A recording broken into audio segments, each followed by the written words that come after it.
భూగోళం పుట్టుక కోసం రాలిన సురగోళాలెన్నో, ఈ మానవ రూపం కోసం జరిగిన పరిణామాలెన్నో.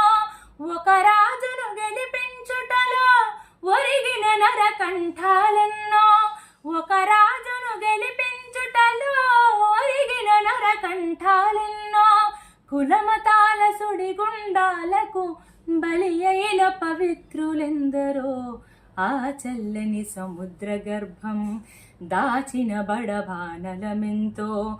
ఆ నల్లని ఆకాశంలో కానరాని భాస్కరులెందరో, ఆ చల్లని సముద్ర గర్భం. అన్నార్థులు అనాథలుండని ఆ నవయుగమదెంత దూరం, కరు